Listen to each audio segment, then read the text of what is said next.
Bonsoir. Je suis ravi de vous retrouver pour une nouvelle histoire. Avant de commencer, un grand merci à vous d'être là et de prendre le temps d'écouter mes récits. Si ma voix vous aide à vous endormir, pensez à vous abonner et à liker la vidéo. C'est un petit geste qui soutient mon travail et m'encourage à vous offrir encore plus d'histoires. Ce soir, et si l'on montait à bord d'une péniche mystérieuse, où la nuit révèle des îles cachées et où l'on découvre que parfois, le voyage intérieur compte autant que la traversée sur l'eau. Laissez-vous porter par le doux clapotis de la rivière, au rythme lent de la cuisine et des confidences murmurées à la lumière bleue du crépuscule. Installez-vous, ouvrez votre appétit à la magie nocturne et laissez cette histoire emmener vos pensées loin du tumulte du jour. Bonne écoute et douce nuit.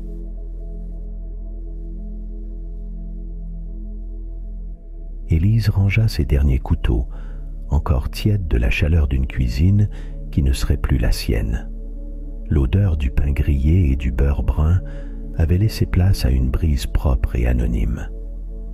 Ses doigts s'attardèrent sur le marbre de la paillasse, comme s'il pouvait y retenir quelques souvenirs. Mais déjà, la lumière du dehors l'appelait ailleurs. Sur les quais presque déserts de la rive, elle avançait d'un pas lent et mesuré, valise à la main. La fatigue tapie dans ses tempes ne la quittait plus depuis des mois. Les concours, les clients pressés, les collègues avides de reconnaissance, tout cela ressemblait soudain à un rêve trop vaste. Un souhait ancien remontait, cuisiné juste pour le soir, juste quand la ville se tait et que le monde laisse tomber ses masques. C'est la péniche Iris qu'elle était venue trouver. Un nom griffonné sur une page, une lettre d'invitation élégante, un souffle d'irréel. L'embarcation l'attendait, posée sur l'eau calme, comme si elle glissait déjà à la limite de la réalité. Un long rectangle de bois sombre rehaussé de vitres anciennes, doucement éclairé de l'intérieur. Les derniers rayons du soleil faisaient briller la rambarde, et déjà l'heure bleue s'annonçait, ce moment suspendu, ni jour ni vraiment nuit, où le ciel hésite avant de céder. Un homme s'appuyait à la balustrade, le regard tourné vers la courbe paisible du fleuve.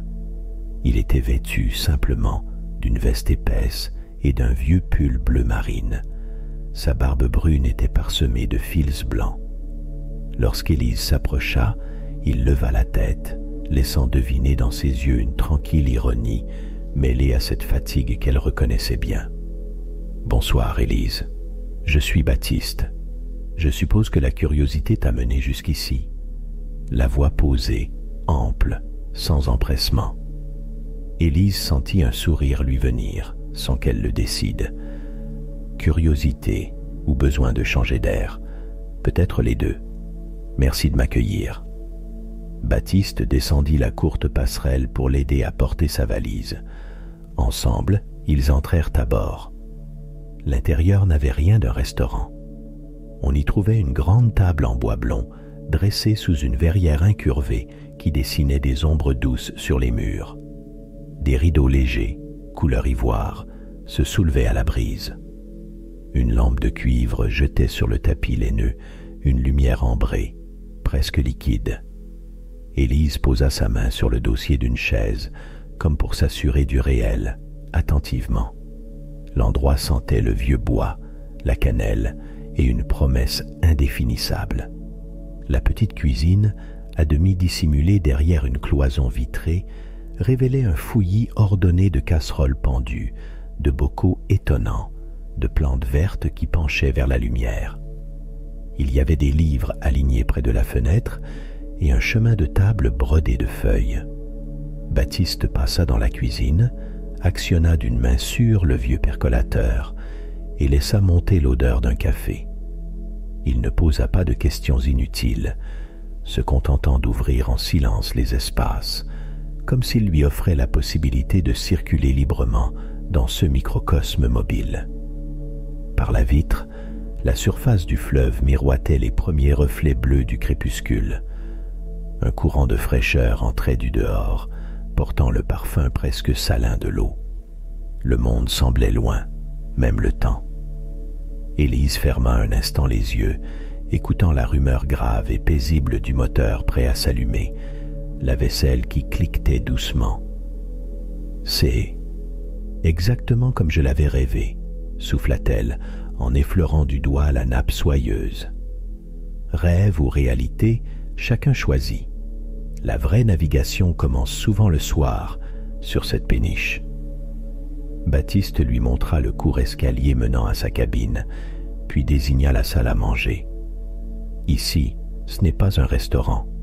C'est un lieu de passage. Tu verras, les soirs ont tous une saveur différente. On n'accueille jamais plus d'un ou deux voyageurs, et c'est eux qui imposent le rythme. Élise laissa vagabonder son regard vers la vitre, comme si elle voulait déjà percer l'énigme des lieux. L'écho de ces journées harassantes s'effritait doucement, remplacé par la quiétude feutrée de l'iris, où tout semblait possible et tenu secret. Au dehors, la lumière bleue glissait sur l'eau comme une poudre légère, effaçant les angles, les cris du jour, même les murs lointains de la ville. Élise s'attarda contre la rambarde arrière, ses doigts distraits suivant les méandres de la surface. L'air goûtait le jasmin sauvage, rehaussé d'un sel inconnu, quelque chose qui relevait à la fois du large et d'un jardin oublié.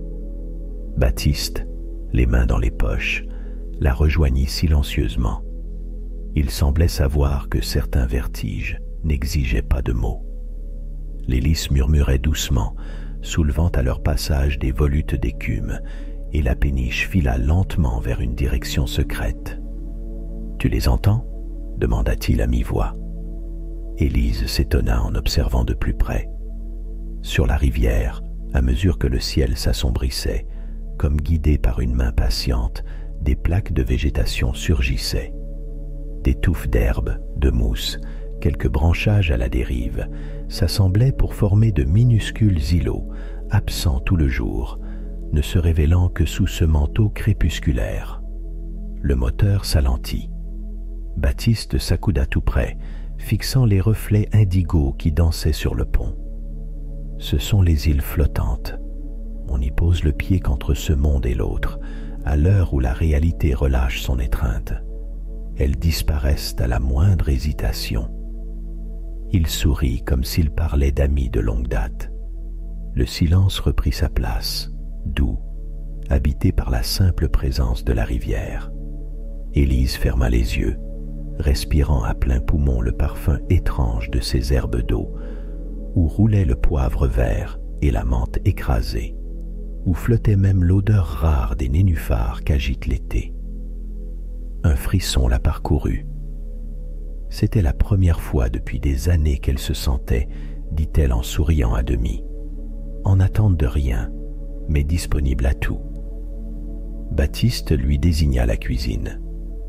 « Si tu veux t'essayer à ce premier repas, laisse-toi inspirer. Ce soir, c'est la rivière qui propose la carte. » En passant le seuil, Élise sentit le bois du parquet vibrer légèrement sous ses pas. Sur le plan de travail, un panier refermait des trésors minuscules, de longues tiges vert pâle de calamus, du cresson sauvage, des feuilles roulées de consoude et, posées l'air de rien, 2 petites racines brunes. Elle lécha du bout du doigt une goutte d'eau prise au fond du panier. L'amertume filtrait comme une promesse. Elle alluma doucement la lampe cuivrée. La lumière s'étira, révélant les textures familières du couteau, la rondeur rassurante des bols émaillés. Son geste se fit lent, ciseler le cresson, râper les racines, saisir d'un filet d'huile les herbes et les faire frémir dans une poêle silencieuse. Les arômes se mêlèrent, prophétisant un velouté d'un vert étrange, à peine adouci de lait ribot, parsemé de fins croûtons trempés de rose et de thym sauvage. Baptiste, revenu dans l'embrasure de la porte, observa en silence. Il huma l'air, puis déclara: « La rivière te va bien. Elle t'apprendra à cuisiner la tante. » Élise dressa 2 assiettes sur le bois blond, s'étonnant d'avoir envie, pour la première fois depuis longtemps, de goûter avant de servir. Chaque bouchée semblait résonner dans sa bouche, comme si elle découvrait autant les textures que l'ombre sur l'eau. En tendant la cuillère à Baptiste, un étrange sentiment de connivence s'installa, dilué à la faveur de la nuit. Un craquement retentit dehors, très léger, suivi d'un long remous, comme si un îlot venait tout juste de frôler la coque. La péniche Iris ralentit sa course le long d'un repli silencieux de la rivière, laissant derrière elle le flot souple d'une effluve verte et bleue. Sur bâbord, une île minuscule se dissimulait à demi sous un rideau de branches, son unique saule penchant comme pour préserver un secret. Baptiste coupa le moteur. Élise perçut dans l'air un tressaillement d'attente, puis la tension légère de l'amarrage. L'embarcation se figea dans la douceur suspendue de la nuit naissante. À la proue, sous le faisceau pâle de la lampe tempête, Lucie s'était installée seule. Ses cheveux d'un blond cendré cherchaient la lumière. Dans ses mains jointes, une carte postale ancienne tremblait. Un bouquet de dahlias roses, pour elle semble-t-il, mais l'adresse était effacée. Elle leva la tête lorsqu'Élise s'approcha, esquissant un sourire furtif, empreint de timidité. « Vous venez dîner ?» demanda Élise, attentive à la fatigue délicate des épaules de Lucie. « C'est mon anniversaire », confia-t-elle, comme si la confidence pouvait s'effilocher. Élise sentit l'écho d'une histoire tue. Ici, nulle envie de réjouissance tapageuse, juste une lisière où célébrer doucement l'existence. Un peu plus tard, alors que la cuisine se chauffait d'arômes discrets, elle scruta le carnet de bord des desserts. Aucun festin convenu ne s'imposait. Mais Lucie, par bribes, laissa filer quelques souvenirs d'enfance, une évocation de mousse vanillée, de prunes cuites, d'un floconnement sucré qui chatouillait les papilles et la mémoire. Élise rassembla les ingrédients soigneusement glanés lors des traversées précédentes. Des œufs frais, une gousse de vanille ridée, quelques petites mirabelles dorées cueillies sur une berge. Elle fendit la gousse, fouetta la crème jusqu'à élever une neige légère, parfuma d'un zeste imperceptible de verveine. Sur le poêle muet, elle laissa les mirabelles fondre tout doucement jusqu'à ce qu'une vapeur chaude s'élève, filant vers le plafond en volute d'ambroisie. Dans la salle à manger feutrée, Lucie attendait, les yeux légèrement écarquillés comme une enfant qui aurait peur d'un bruit de trop.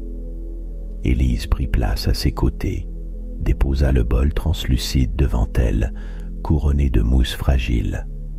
Un filet de sirop doré glissa, reliant chaque fruit à la brume de vanille. La lumière vibrait, oscillant sur la table comme sur la crête de l'eau.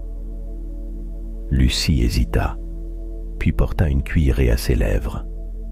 Sous la douceur de la mousse, la chaleur subtile des fruits éclata. Un goût venu d'avant, un parfum de cuisine à la fenêtre entr'ouverte, quand les soirs étaient encore vastes. Les yeux se remplirent d'un éclat nouveau, presque enfantin. Lucie ferma un instant les paupières. C'est comme si la mémoire revenait en chuchotant, souffla-t-elle en retenant un rire discret. Élise laissa planer un silence complice. Autour d'elle, la coque dialoguait en sourdine avec le courant. Dehors, sur l'île tapie sous le saule, la nuit se frayait un chemin.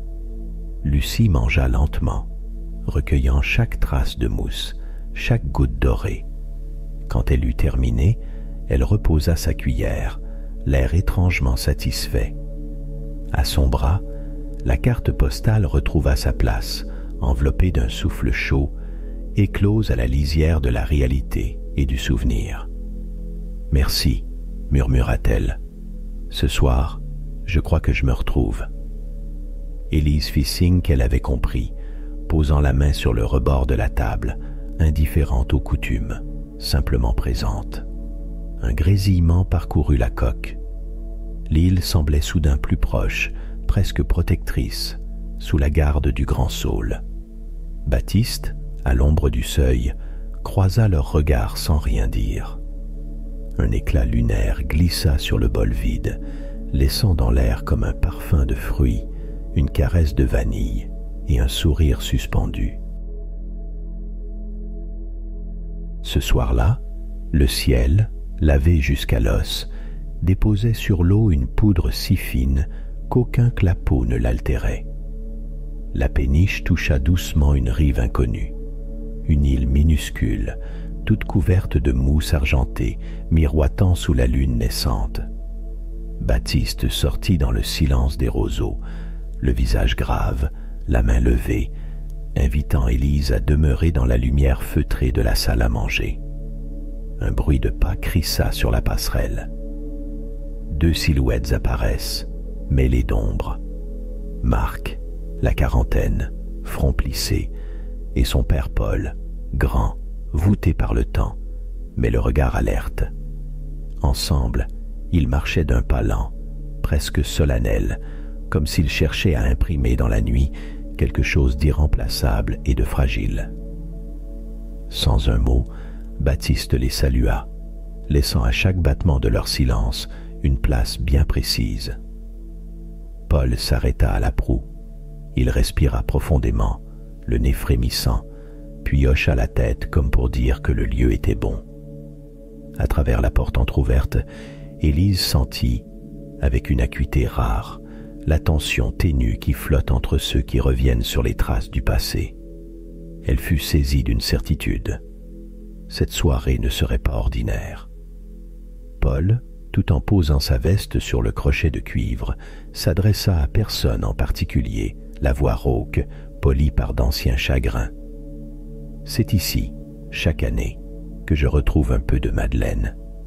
Tous les anniversaires de sa disparition, c'est la mousse sur cette île qui me rappelle ses gâteaux, la légèreté de ses mains sur la pâte et l'odeur du pain perdu surtout. » Élise, attentive, s'approcha du piano, saisissant déjà la chaleur d'un souvenir dans la farine et les œufs.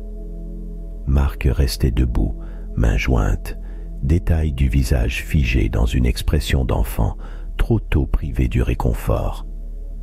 Le silence entre père et fils était tranchant, et pourtant doux, saturé de tout ce qu'on s'efforce de taire. Dans la cuisine, Élise fouettait les œufs, la cannelle, la crème, laissant le fruit de la mémoire infuser chaque geste. Un filet de beurre chanta à la poêle, ranimant un parfum enveloppant qui glissa jusqu'au salon. Paul ferma brièvement les yeux, puis se tourna vers Marc, esquissant un sourire fragile. Elle disait que le secret, c'était la croûte bien dorée. Je la vois encore, penchée, riant de nos impatiences. Marc s'assit sans bruit, les épaules relâchées. Élise déposa devant eux des assiettes où le pain perdu, couronné de copeaux d'amandes et d'un zeste d'orange confit, appelait au partage. Une première bouchée, puis une autre. Les saveurs rendaient la présence plus dense, le chagrin moins coupant. Ils ne parlaient plus, mais leurs regards portaient la même douceur réapprise. Paul posait la main sur celle de Marc en silence. Le simple fait de goûter ce souvenir avait tissé un fil neuf, lumineux. Aucune parole de consolation ne l'aurait égalé. Il ne restait que l'odeur sucrée du pain perdu, le reflet de la mousse sur les vitres, et en chacun, une paix rare, nue, offerte par un geste de cuisine. Cette nuit-là, Élise sentit l'impatience du départ vibrer dans le plancher de la péniche, comme si l'embarcation elle-même retenait son souffle. Dehors, la brume achevait de poser ses doigts transparents sur l'eau, effaçant un pan du réel, repoussant un peu plus loin les rivages familiers. Baptiste gouvernait silencieusement, la main posée sur la barre, et les travées de lumière descendaient du plafond, bordant la salle d'un halo doux, presque lunaire. Une nouvelle passagère monta à bord. Elle s'appelait Clara.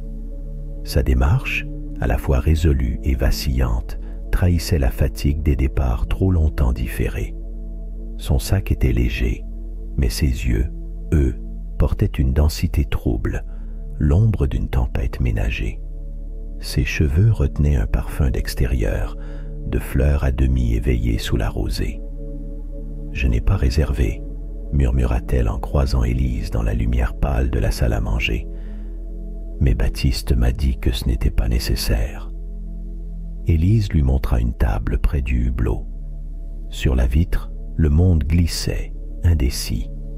L'île du soir se dessinait au loin, penchée sous la brume, et ses contours semblaient onduler comme s'ils hésitaient entre présence et disparition. Clara regarda longuement par la fenêtre, les épaules tendues, puis se détourna. « Je ne sais pas si j'ai faim ou besoin d'autre chose ce soir, » confia-t-elle enfin, la voix à peine dégrafée. « Je suis venue parce qu'on m'a dit qu'ici, on pouvait commencer autrement. Est-ce vrai ?» Élise sourit sans répondre, cueillant du regard la détresse mêlée d'espoir de cette femme assise entre deux mondes. Elle retourna vers la cuisine, mais ses pensées restaient en suspens dans la salle. Elle connaissait la saveur des recommencements, ce goût de craie douce quand la vie bascule lentement hors des sentiers battus, sans promesse de victoire, mais avec l'urgence d'oser. Elle fouilla dans ses réserves, orange sanguine tiède, pamplemousse rose à la membrane translucide, verveine encore humide, et 2 poignées de pétales de soucis, cueillis la veille. L'idée d'un plat lumineux germa dans son esprit, une salade tiède, effilochée, éclatante, mêlant agrumes pelés à vif et copeaux de fenouil, posés sur un lit de fleurs, relevé d'une émulsion légère d'huile d'olive, de thé blanc et de miel. Toutes les textures du réveil, toutes les couleurs du matin avant le lever du soleil. Pendant qu'Élise assemblait ce bouquet comestible, Clara restait immobile. Par la porte entr'ouverte, elle lança, incertaine. « Parfois j'ai peur que ce soit trop tard. J'ai tenté de changer, mais chaque fois je recule. J'ai trop d'habitude, ou alors c'est la peur de l'inconnu. Je ne sais pas. » Élise, sans la regarder, répondit doucement. « On n'accoste jamais vraiment 2 fois sur la même rive. Mais tu peux goûter à une part de lumière, une seule bouchée. Le reste viendra peut-être après. » Clara accueillit l'assiette déposée devant elle comme un talisman. La première saveur explosa. Douceur acidulée, amertume délicate, fraîcheur verte, chaleur dorée. Elle ferma les yeux, laissa son souffle s'accorder au balancement du bateau, à la fragile lumière de l'instant. Lorsqu'elle rouvrit les paupières, les traits de son visage s'étaient détendus, et une teinte imperceptible de confiance effleurait ses lèvres. Je croyais que les commencements étaient pour les autres. Mais là, c'est comme si quelqu'un soufflait le brouillard de devant mes yeux, rien qu'avec une bouchée. Élise hocha la tête. Clara sourit pour elle-même, le regard soudain ouvert sur la nuit en transformation, assurée d'avoir ancré, quelque part sous la peau, le goût rassurant des prémices. Le soir s'étirait dans un secret bleu, chaque parcelle de la rivière absorbant la lumière, avalant les bruits du monde. Sur la péniche Iris, Élise découvrait peu à peu l'étrangeté souple des îles nocturnes. Elle surgissait en silence, se dessinait entre 2 nappes de brume, comme si la nuit dépliait pour elle seule des jardins éphémères. Rien n'annonçait vraiment leur apparition. Parfois un souffle d'air s'infusait de menthe sauvage, parfois le frôlement d'un cygne réveillait l'eau tout près du bord. Baptiste semblait connaître cette étrangeté sur le bout des doigts, sans même avoir à la nommer. Chaque fois que l'île surgissait, il bandait légèrement la barre, et la péniche glissait lentement vers le rivage d'herbe ou de boue, retenu à peine par une corde rêche, humectée de rosée. Élise, silencieuse, s'approchait alors du pont. Baptiste la regardait parfois avec une douceur distraite. Ce soir-là, il pointa un bras vers la rive. « Tu sens ? L'air a changé. À cet endroit, c'est toujours la fougère qui prend le dessus. Quand j'étais môme, je venais ici pour dormir à la Belle Étoile. Je me croyais intrépide, alors qu'en vrai, c'était la rivière qui me protégeait. » Elle tourna vers lui un regard complice. Baptiste n'était jamais bavard. Ses paroles prenaient le temps de se poser en elle, comme des galets frais contre ses pensées agitées. Il reprit plus bas. « Les nuits d'été, mon père me traînait ici en barque pour observer les lucioles. Il prétendait que certaines nuits, on pouvait entendre la rivière raconter tout ce qu'elle avait vu pendant la journée. Sur la péniche, les clients dînaient, enveloppés dans la lumière laiteuse que diffusaient les lampes à abat-jour crème. Leur appétit s'apaisait lentement, leurs paroles ralentissaient. Élise observait, fascinée. Le rituel s'installait. En fin de repas, un à un, ils s'attardaient un instant, glissaient la main sur le bois de la rambarde ou restaient les yeux fermés face à l'eau. Baptiste murmurait, à voix basse, presque pour lui-même. Il lui laisse quelque chose. Tu le vois, toi aussi? À chaque traversée, il reste comme un vestige d'eux dans la brume. Élise repensait à cette passagère, Lucie, au père de Marc, à Clara la taciturne. Quelque chose s'était défait en eux, avait glissé là, sur la table, puis elle l'avait deviné dans les mouvements, les respirations, avait fini par se mêler à l'air ou à l'eau, imperceptible mais présent. La rivière recueillait ce qui pesait trop lourd, digérait les peines impalpables, les offrait à la nuit. Parfois, un rire léger montait depuis la salle, flottant sur l'eau comme un écho de fête ancienne. Baptiste souriait en silence. Dehors, les îles paraissaient attendre, complices de l'étrange procession. Un parfum de thé noir et de citronnelle planait, inattendu. Élise se rendit compte qu'elle guettait désormais, elle aussi, ce moment précis où l'on distinguait, dans les yeux d'un client, la brèche. Le passage où, l'espace d'une gorgée ou d'une bouchée, le monde acceptait de se diluer, fragment par fragment, laissant un peu de place à la lumière nouvelle qui montait des berges assoupies. « Tu resterais ici, si tu le pouvais ?» demanda-t-elle à Baptiste, presque sans y penser. Il haussa les épaules, le regard perdu loin derrière la brume. « Cette rivière sait ce qu'elle fait de nous, Élise. Je crois qu'on ne fait que flotter un peu plus longtemps, chaque soir. » Un silence tiède enveloppa tout, minéral et rassurant. Élise s'attarda contre la rambarde, la tête pleine de ce qui s'était déposé là, invisible, dans cette eau troublée qui portait chaque nuit un peu plus loin les secrets déposés par ceux qui avaient dîné, parlé, calmé leur soif de recommencement. La nuit était tombée plus tôt ce soir-là, étirant des ombres liquides sur la carène de la péniche Iris, rivée à un quai où personne ne semblait vouloir accoster. Élise, penchée au hublot, observait le calme stupéfiant qui enveloppait l'eau en somnolence. Pas de passagers à servir ce soir. Juste elle, le silence et le clapotis subtil sous la coque. Baptiste, occupé à ranger des bouts et à polir une lanterne éteinte, la rejoignit d'un pas tranquille. Il s'arrêta près d'elle, papotant vaguement des amarres et de la météo, puis, sans insister, la fixa avec un air hésitant. « Est-ce que tu as déjà pensé à cuisiner pour toi-même, Élise? Je veux dire, vraiment, sans contrainte, sans attendre personne, juste pour toi. » Élise sentit une gêne piquante la traverser. Depuis combien de temps n'avait-elle rien préparé à la seule intention de son plaisir? Trop longtemps, peut-être jamais. Elle haussa les épaules, s'efforçant d'esquisser un sourire. Je n'y arrive pas. On dirait que ça ne compte pas, si c'est juste pour moi. » Baptiste ne répondit pas, lui adressant simplement un regard d'encouragement, puis s'occupa ailleurs, la laissant avec cette étrange permission dans l'air.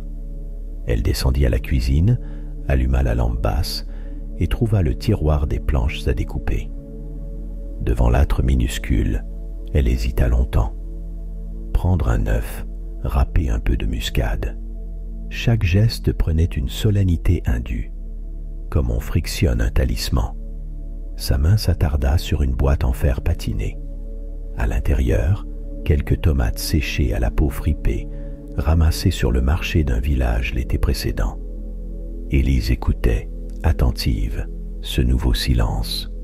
Pas de bruit d'assiette, ni de chuchotement de convives. Juste le souffle du gaz, la rumeur aspirée du large. Elle commença à murmurer pour elle seule. Les secrets de la soupe d'autrefois, où l'on glissait des croûtons de pain dur et une larme de liqueur d'échalote. Les souvenirs des tartes aux fruits de sa mère, qui riait de ses maladresses enfantines avec la pâte brisée. Égrenée, les gestes revenaient. Mélanger, goûter, attendre, ajuster. Elle prit le temps de ciseler la sauge délicatement, comme on borde une couverture sur une berceuse. Peu à peu, d'autres recettes oubliées affluaient. Les crèmes légères du printemps, dans lesquelles sa grand-mère dissimulait un zeste d'orange pour tromper la grisaille du retour d'avril. La mousse citronnée qu'elle rêvait de servir sur un îlot flottant, un projet mis de côté après un trop long service, jamais réalisé. Sa voix, basse, récitait à demi-voix. Pour chaque plat, il y a toujours une promesse que je n'ai pas tenue à moi-même. Voilà, je commence.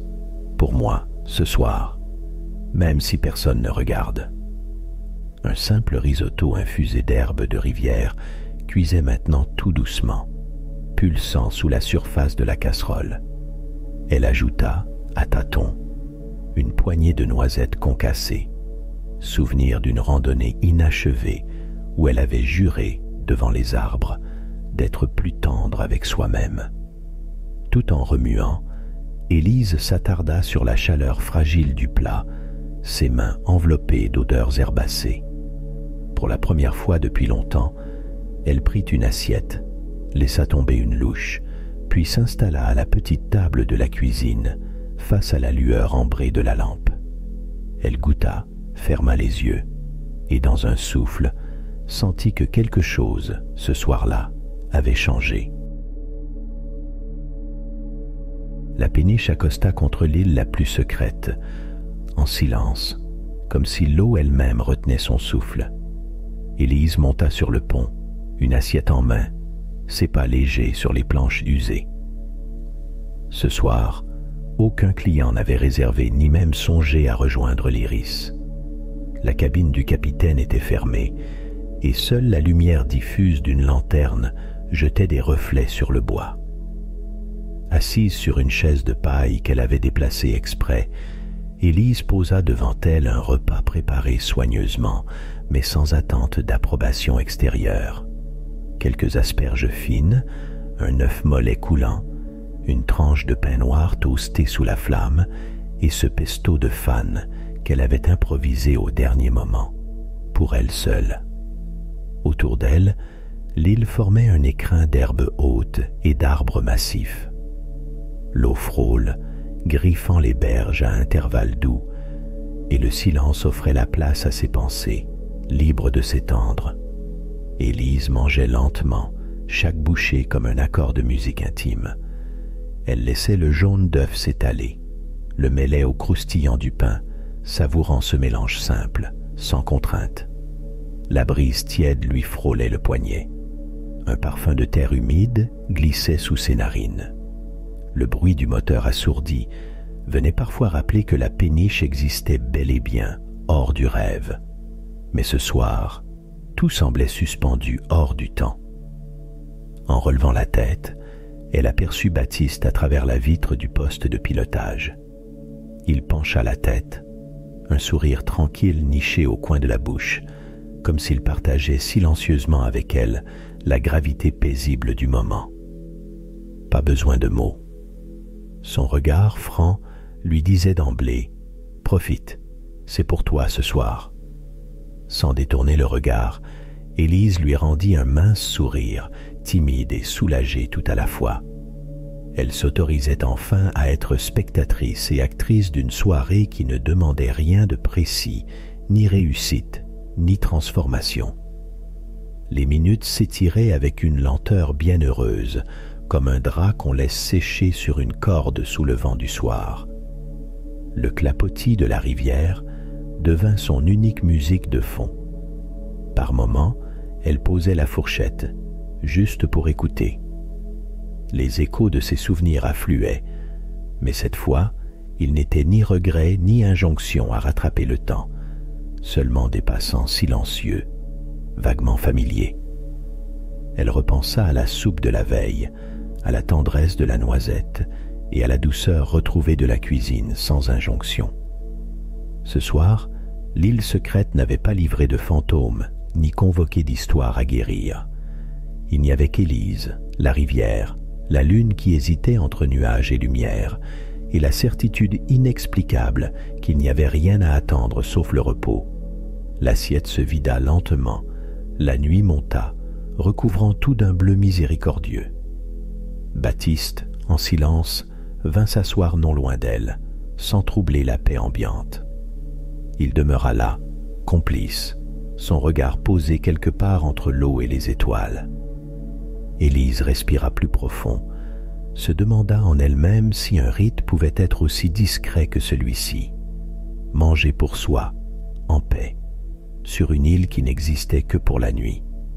Un frisson léger lui parcourut la peau, trop bref pour l'inquiéter, assez doux pour la faire sourire. Le lendemain, la lumière filtrée par les rideaux pâles de la cabine n'eut pas besoin d'insister longtemps pour réveiller Élise. Elle s'étira, l'esprit encore flottant entre la tiédeur des draps et le souvenir agréablement flou de la soirée précédente. Une souplesse nouvelle traversait ses membres. Pas la hâte nerveuse d'antan, plutôt une vivacité tranquille, une énergie douce qu'elle sut aimer d'emblée. Sur le pont, l'air frais la caressa à peine sortie. La rivière avait déposé sa brume contre la berge, et chaque détail, de la corde huilée au bruit des canards à l'aube, semblait soudain digne d'attention. Elle eut faim, une vraie faim, pas celle née du stress ou du vide indéfini, mais l'appétit franc, animal, d'une femme prête à croquer l'instant. Dans la petite cuisine, elle composa son café, écoutant la vapeur siffler. Pour une fois, elle ne chercha pas la perfection du geste. Elle aimait la maladresse légère qui s'invitait. Le pont grinça sous les pas de Baptiste. Il souriait, la barbe ébouriffée d'une nuit paisible. Il observa Élise préparer 2 grandes tranches de pain grillé. « Tu as l'air différente ce matin, » dit-il sans malice. Élise releva les yeux, amusée. « J'ai mangé pour moi, hier soir. Ça fait une sacrée différence. » Baptiste s'approcha, hésita puis s'accouda au rebord du comptoir, le regard perdu sur l'eau. « Je t'ai vu, » murmura-t-il. « Parfois, le silence vaut tous les discours. » Ils partagèrent le petit déjeuner, seuls sur cette péniche suspendue dans une parenthèse. Le monde extérieur s'était dissous. Il ne restait que le parfum du café, l'écho des rames d'un aviron au loin et la complicité polie d'une habitude naissante. Élise sentit renaître un besoin oublié, celui de rire sans raison, de marcher longtemps, de s'attarder sur les goûts enfouis. Vers la fin du repas, Baptiste posa la tasse, tapota distraitement la céramique. Il parla d'un ton dégagé, mais ses yeux frémissaient d'une attention inquiète. « Tu pourrais rester plus longtemps, tu sais, apprendre à piloter cette coque capricieuse, pas juste cuisiner, mais t'inscrire dans la navigation. J'ai besoin d'un co-capitaine. » Un silence léger suivit, pas gênant, riche de possibles. Élise sentit la proposition résonner dans son ventre, aussi claire que s'il l'avait formulée dans la langue des songes, la veille, sur l'île secrète. Elle laissa la chaleur de cette idée se répandre en elle. Elle imaginait déjà ses mains sur la barre, la carte froissée à ses côtés, l'air nocturne plein de promesses changeantes. « Je ne sais pas si je sais faire », murmura-t-elle, mi-sérieuse, mi-enjouée. Baptiste rit doucement, en retour. Personne ne sait. C'est le principe même de ces traversées. On apprend en avançant. Et tu as l'instinct qu'il faut. Un appétit neuf palpitait sous la peau d'Élise. Elle se surprit à envisager non plus seulement la rive, mais l'absence de rive, la ligne mouvante du courant comme un territoire possible. Le reste du jour se déroula dans une douceur naturellement suspendue. Les gestes du quotidien devenaient presque cérémonieux. Élise rangea la vaisselle à un rythme tranquille, ses mouvements guidés non par la liste invisible des obligations, mais par le simple plaisir d'être là. Dehors, la lumière errait doucement, prêtant à la rivière des reflets précieux, comme un collier de souvenirs à peine éclos. Baptiste, occupé à vérifier les cordages, laissait parfois traîner son regard vers Élise. Leur convivialité n'exigeait plus d'efforts particuliers, seulement l'évidence de se trouver ensemble dans l'espace que la péniche ouvrait sur la nuit. Il expliqua, entre deux gestes, les rudiments de l'art du pilotage, la subtilité du courant, la résistance espiègle de la barre, le secret des lumières de navigation quand le soir tombait. Il y aura d'autres escales, d'autres histoires à embarquer, dit-il, la voix feutrée par le vent tiède. Élise sourit, le cœur léger. Elle imagina les soirs à venir, sa main partagée entre la casserole et la carte, guettant la brume ou la lune, un œil sur la direction, l'autre tourné vers les désirs qu'elle saurait reconnaître chez ceux qui monteraient à bord. Quand Baptiste lui tendit le carnet de bord, sa couverture rugueuse usée par l'eau et le temps, Élise ne ressentit aucune crainte. Au contraire, une excitation souple, curieusement paisible, se propagea dans ses veines. Elle l'ouvrit, découvrit des pages vierges, d'autres griffonnées. Il y avait de la place pour ses propres mots, pour la trace patiente de ses premiers caps, de ses premières hésitations aussi. Le soir étendit ses draps violets sur la rivière. Élise régla les lumières de la salle à manger pour qu'elles n'éclairent que la part de réel nécessaire, laissent au reste la pudeur du flou et de la promesse. Le buffet fut dressé sans précipitation. Chaque plat, même le plus simple, semblait s'accorder à l'attente paisible des passagers à venir, des amis encore inconnus. Debout près de la barre, Baptiste laissa filer la péniche dans le courant recueilli.